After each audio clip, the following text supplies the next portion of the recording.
ये ना दो दलों का ना दो व्यक्ति का, ये दो दिलों का मिलन समारोह है साथियों। अगर आवाज बनकर खड़ा होने वाला कोई व्यक्ति है तो माननीय मुकेश सहनी जी हैं। दूसरे पर विश्वास किए तो विश्वासघात आज हुआ।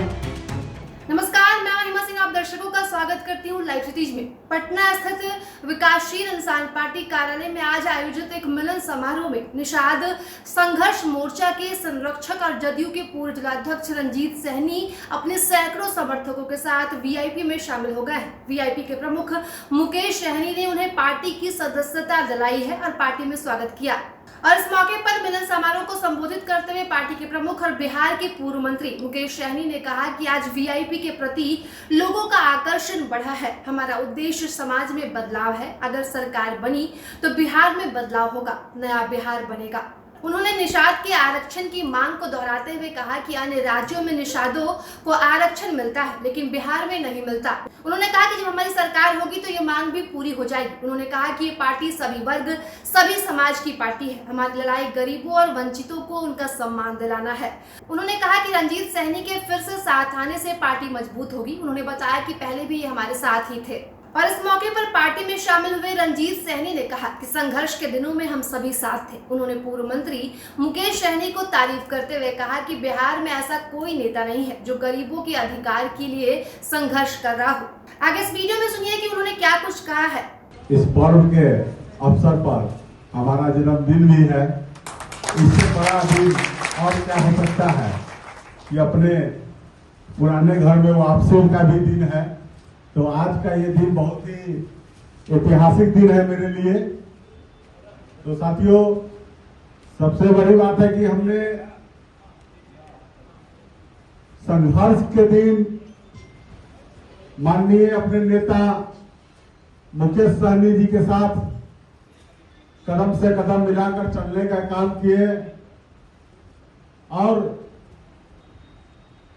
साथ में आज जो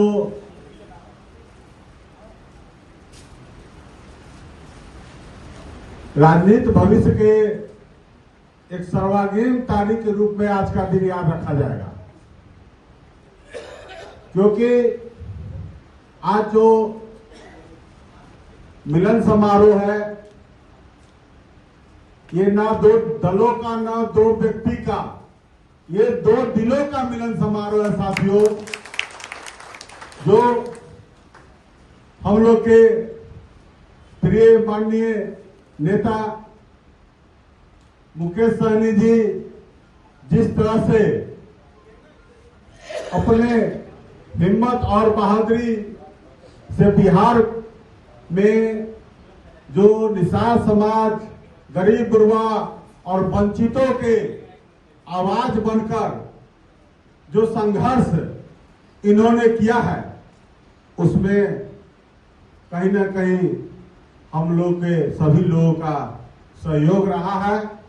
और जिस मार्ग पर ये बिहार के गरीब गुरबा और निषाद समाज के साथ साथ वंचितों की आवाज, उसके हक के अधिकार के लिए आज जो ये लड़ रहे हैं, आज भी संघर्ष कर रहे हैं, कहीं ना कहीं इस चीज से मैं प्रभावित होकर अपने आप को मैं उस पुराने संघर्ष की घड़ी को याद करके और आज का इस घड़ी में इनकी मेहनत, इनका कर्मठ और इनका जो वंचितों के लिए जो लड़ाई देखकर, संघर्ष की लड़ाई देखकर कहीं ना कहीं हमें पुनः इनकी ओर खींच कर ले आने का एक दिल के अंदर एक जज्बा जगा और मैं फिर पुनः अपने घर में वापसी होने का काम किया हूँ साथियों। और इसके लिए बहुत बहुत धन्यवाद। और हमें विश्वास है कि जिस तरह से हम लोग 13 में हमारे नेता संगठन के जरिए हम लोग एकजुट होकर पूरे बिहार में अपना एकता का परिचय देने का काम किए। आज आरक्षण की बात करें, चाहे हक अधिकार की बात करें, चाहे जो सत्ता में बैठे हुए लोगों के द्वारा हमारा समाज जो प्रताड़ित किया जाता है उसके हक की बात करे, तो उसके लिए अगर आवाज बनकर खड़ा होने वाला कोई व्यक्ति है तो माननीय मुकेश सहनी जी हैं। बहुत सारे लोग हमने बीच में कुछ समय के लिए अलग दल में भले ही चले गए, लेकिन हम संघर्ष के साथी हमेशा थे और हमेशा इनके साथ कदम से कदम मिलाकर चलने का काम किए हैं। और आज भी मैं इनके साथ चलने के लिए कदम से कदम इस संघर्ष घड़ी में साथ चलने के लिए हम लोग तत्पर हैं। और इसीलिए हम लोग इनके हाथों को मजबूत करने के लिए, अपने पार्टी को मजबूत करने के लिए एकजुट होने का परिचय आज हमने देने का काम किया हूं। क्योंकि हर लोग अपना घर देखता है। मैं सत्ता पार्टी में जिला का अध्यक्ष थे, प्रदेश में महासचिव, विभिन्न जिला मंत्री जी के ही जिला के हम 300 प्रभारी थे, वहां उपचुनाव भी हम कराए, लेकिन कहीं ना कहीं वहां पर ही उपेक्षित महसूस आदमी करता है अपने आप को। और जब अपना घर होता है तो सम्मान दिखने को मिलता है। तो साथियों, अपने घर को मजबूत करना है और सरकार में अपनी भागीदारी उपस्थित कराना है। जिस तरह से पिछले बार जो एनडीए की सरकार बनी थी, जिसमें हमारे नेता मुकेश जी, हम लोग साथ में मुजफ्फरपुर में मुकेश जी को, माननीय मंत्री जी को आने की जरूरत नहीं पड़ी, हम लोग साथ वहां पर हम ही को दिए कि आप ही साहेबगंज चुनाव को देखिए। और हमने अपनी उपस्थिति में अपने समाज को एकजुट कर अपनी पार्टी के कार्य को वहां देखते हुए और जो आज बोलते हैं उनको विधायक बनाने का काम किए थे। और सरकार तब बनी थी जब हमारे नेता के दल से 4 विधायक हुए थे, सहयोगी दल में थे, तो सरकार बनी थी। लेकिन भाई दूसरे के साथ हम लोग दूसरे पर विश्वास किए तो विश्वासघात आज हुआ। अपना घर के लोग रहते तो अपना घर मजबूत रहता। तो ये सब चीज को देखते हुए हम लोग को एकजुट, एक साथ, कोई भी मतभेद नहीं, 243 सीट होता है विधानसभा में, गठबंधन है, 20, 25, 50 सीट पर लड़ेंगे तो 50 आदमी चुनाव लड़ेंगे, तो 200 आदमी तो कार्यकर्ता के रूप में काम करना ही ना होगा। लेकिन वो 50 आदमी आज सरकार में हक बनाकर, अपना हिस्सा बनाकर अगर सरकार बना लेते हैं, सरकार में स्थापित हो जाते हैं, तो कहीं ना कहीं 500 आदमी सरकार में जगह मिलने का अधिकार प्राप्त होगा।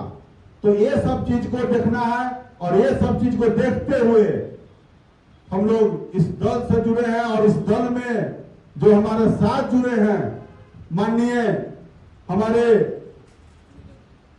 शिशिर नीरज जी, शिशिर नीरज पटेल जी हैं, और ये वहां जनता दल के मुख्य प्रवक्ता के रूप में काम करते हैं। अगर ये नहीं है तो वहां जनता दल नजर नहीं पड़ेगा पेपर में, छोटा से बड़ा सारा न्यूज यही बनाते हैं। उसके बाद संजीव झा जी हैं जो कुरन्नी से आते हैं और वहां पर जनप्रतिनिधि भी पूर्व में रहे हैं, बहुत मजबूत साथी हैं। हम लोग के अभिभावक के रूप में है बैनाथ सहनी जी, पूर्व मुखिया, गार्जियन है, बहुत मजबूत लोग हैं। इनके मार्गदर्शन पर पूरे कुरन्नी की राजनीति दिशा दशा तय होती है। उधर हम लोग के साथ हैं राम बाबू सहनी जी, पूर्व मुखिया, और साथ में राजेंद्र पासवान जी, सुनील कुमार चौधरी जी, जो हमारे साथ जनता दलों के सोशल मीडिया और जिला में सचिव पद के पद पर थे, और सोशल मीडिया पूरा वही मीडिया सेल के प्रभारी भी वही थे। तो सुनील चौधरी जी भी आज सदस्यता लिए हैं। और वहां पर कुरहनी में जब जाइएगा बसौली पंचायत में तो पूछिएगा गरीबों का नेता कौन है, तो लोग बताएगा नरेश राय जी। तो नरेश राय जी है, ये भी आज हम लोग के साथ दल में जुड़े हैं और काफी साथी यहाँ पर है, रामलगन बाबू है। तो अभी के लिए इस वीडियो में इतना ही। ऐसी तमाम खबरों के लिए बने रहे हमारे साथ और देखते रहे लाइव सिटीज। साथ ही हमारे चैनल को लाइक और सब्सक्राइब जरूर करें। शुक्रिया।